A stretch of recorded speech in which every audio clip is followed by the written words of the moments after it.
தெய்வம் நீ என்று உணர் யூடியூப் சேனல் உங்களை அன்புடன் வரவேற்கிறது.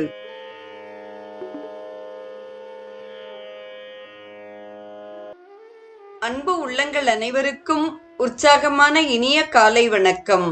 ஸ்ரீ குமரகுருபரர் அருளிச் செய்த மதுரை மீனாட்சி அம்மை பிள்ளைத்தமிழில் இன்று நாம் காண இருப்பது அம்மானை பருவத்தின் 8வது பாடலாகும்.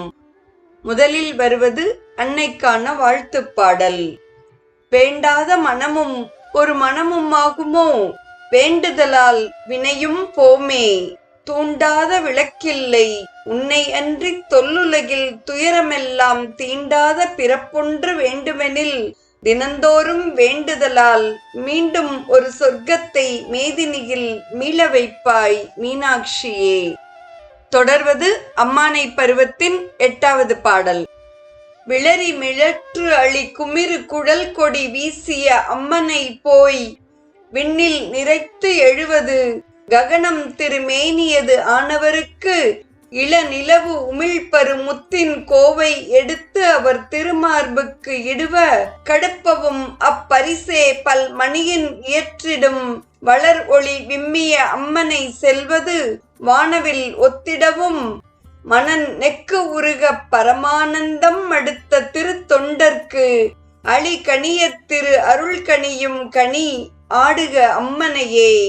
அழகு தழைந்த கல்யாண சௌந்தரி ஆடுக அம்மனையே. தொடர்வது இப்பாடலின் தெளிவுரை. விளரி பண்பாடும் வண்டுகள் மொய்க்கும் வாசமலர் அணிந்த கூந்தலை உடைய கொடி போன்ற பெண்ணே, நீ வீசிய அம்மானை காய்கள் போய் வானத்தில் வரிசையாக இருப்பது வானமே உடம்பாக கொண்டு விளங்கும் இறைவனுக்கு பால் நிலவு போல ஒளி வீசும் பெரிய முத்து மாலையை எடுத்து அவர் மார்பில் அணிவித்தது போல விளங்கும். இதைப் போலவே பல நிறம் கொண்ட மணிகளால் செய்த ஒளி மிகுந்து விளங்கும் அம்மானை காய்கள் வானவில் போல தோற்றமளிக்கும். மனம் கனிந்து உள்ளம் உருகி பேரானந்த பேரருள் வெள்ளத்தில் திளைக்கும் மெய்யடியார்கள் பால் இரக்கம் மிக கொண்டு அன்பு மழை பொழியும் அருள் பழுத்த பழமை அம்மானை ஆடுகவே. அழகோவிய மங்களச் செல்வி அம்மானை ஆடியருளே. தொடர்வது இப்பாடலின் கடினமான சொற்களுக்கான பொருள். விளரி ஒரு வகை பன்னிசை, அழி வண்டு, மிழற்றும் பாடும், நிறைத்து எழுவது வரிசையாக எழுவது, விம்மிய பெருகிய, அழி அன்பு, கனிய மிகுந்த. தொடரும் நேரம் இயலாய் வந்த இப்பாடலை செவிகள் இசையாய் அனுபவிக்கும் நேரம். அம்மானை ஆடியருளே, அம்மானை ஆடியருளே. ஆகம் கலந்தொருவர் பாகம் பகுந்த பெண், ஆகம் கலந்தொருவர் பாகம் பகுந்த பெண் அம்மானை ஆடி அருளே. விளரி மிழற்றே அழிகுமுரோ, விளரி மிழற்றே அழிகுமுரோ குழற்கொடி வீசிய அம்மனை,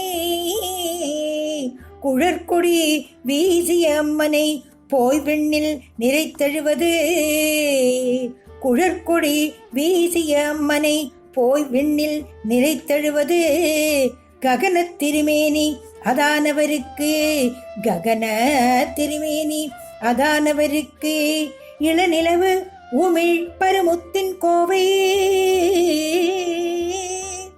இளநிலவு உமிழ் பருமுத்தின் கோவை எடுத்தவ திருமார்புக்கு இடுவ, எடுத்தவ திருமார்புக்கு இடுவ கடுப்பவும்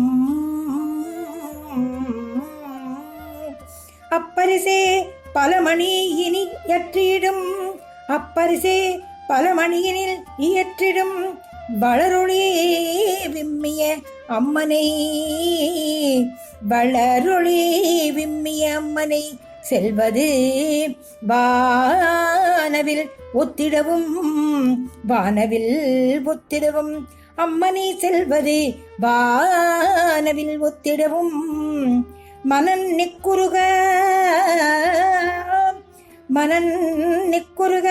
பரமானந்தமடுத்த திருத்தொண்டர்க்கு அழி கனிய திருவருள் கனியும் கனி திருத்தொண்டர்க்கு அழி கனிய திருவருள் கனியும் கனி ஆடுக அம்மனையே அழகு தழைத்த கல்யாண சௌந்தரி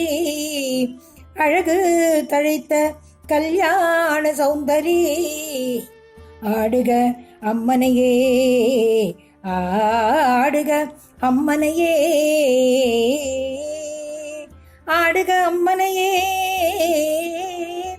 ஆகம் கலந்தொருவர் பாகம் பகுந்த பெண் ஆடுக அம்மனையே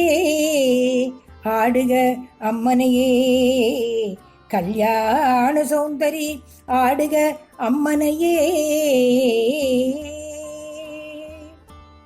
மதுரை மீனாட்சி அம்மை பிள்ளைத்தமிழை தொடர்ந்து வருவது திரு ஆலவாய் ஆன படலம் என்ற திருவிளையாடலாகும். சுகுணபாண்டியன் மரபில் கீர்த்தி பூடன பாண்டியன் என்பவன் மதுரையை சீரும் சிறப்புமாக ஆட்சி செய்து வந்தான். அப்போது ஒரு சமயம் ஊழிக்காலம் எனப்படும் பிரளயம் உண்டானது. கடல் நீர் பொங்கியதால் உலகில் உள்ளவை அழியத் தொடங்கின.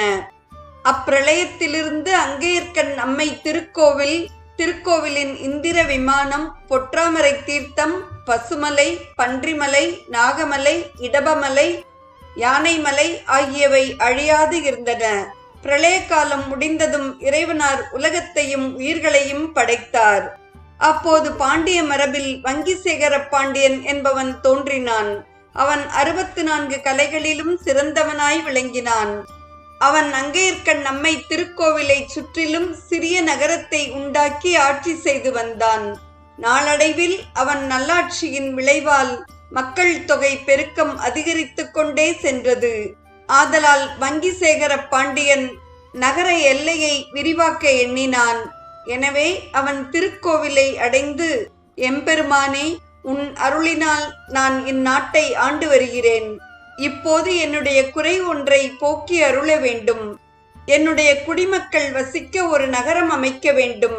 இந்நகரத்திற்கு ஆதியில் வரையறுக்கப்பட்ட எல்லையை வரையறுத்து காட்டி அருள்க என்று வேண்டினான். வங்கிசேகர பாண்டியனின் வேண்டுதலை ஏற்ற இறைவனார் சித்தமூர்த்தி வடிவம் கொண்டு மகாமண்டபத்தின் அருகே வந்து நின்றார். தமது திருக்கரத்தில் கங்கணமாக கட்டியிருந்த பாம்பினை பார்த்து, நீ இப்பாண்டியனுக்கு இந்நகரத்தின் எல்லையை வரையறை செய்து காட்டுவாயாக என்று ஆணையிட்டார். உடனே அப்பாம்பு, எம்பெருமானே, இந்நகரம் எனது பெயரினால் விளங்க அருள் புரிவாயாக என்று வேண்டுகோள் விடுத்தது. இறைவனாரும் அவ்வாறே ஆகுக என்று அருளினார். உடனே பாம்பு விரைந்து சென்று கிழக்கு திசையில் சென்று வாலை நீட்டியது. நகருக்கு வலமாக உடலை வளைத்து தன் வாயில் பிடித்து பழைய நகரின் எல்லையை காட்டியது. பின்னர் கங்கணமாக மாறி இறைவனாரின் திருக்கரத்தில் மீண்டும் அமர்ந்தது. பாம்பு வரையறுத்த எல்லையின்படி வங்கிசேகர பாண்டியன் சக்கரவாளகிரி என்னும் மதிலை கட்டுவித்தான். அந்நகருக்கு தெற்கு வாயிலுக்கு திருப்பரங்குன்றமும், வடக்கு வாயிலுக்கு இடபமலையும், மேற்கு வாயிலுக்கு திரு ஏடகமும், கிழக்கு வாயிலுக்கு திருப்பூவனமும் எல்லையாக அமைந்தன. அப்பெரிய மதிலை ஆலவாய் மதில் என்றும் அந்நகரை ஆலவாய் என்றும் அழைக்கத் தொடங்கினர். பாம்பு வரையறுத்த எல்லையில் வங்கிசேகர பாண்டியன் நகரினை விரிவு செய்து சிறப்புடன் ஆட்சி செய்து வந்தான். வழி தெரியாமல் இறைவனை சரணடைபவர்களை இறைவனார் எவ்விதத்திலும் காப்பார் என்பதே இப்படலம் கூறும் கருத்தாகும். நாளையும் ஐயனின் திருவிளையாடல் தொடரும். அம்மானை பருவத்தின் 8வது பாடலை இயலாகவும் இசையாகவும் அனுபவித்து ஐயனின் திருவிளையாடலையும் செவிமடுத்த அத்துணை நல்ல உள்ளங்களுக்கும் நெஞ்சார்ந்த நன்றி. மீண்டும் நாளை சந்திப்போம். தெய்வம் நீ என்று உணர் யூடியூப் சேனலை கேட்டு மகிழ்ந்த நீங்கள் உங்கள் நட்பு வட்டத்திற்கும் பகிர்ந்து தொடர்ந்து உங்களது நல்ல ஆதரவினை சப்ஸ்கிரைப் செய்து வழங்குமாறு அன்புடன் வேண்டுவது உங்கள் அன்பின் விசாலம்.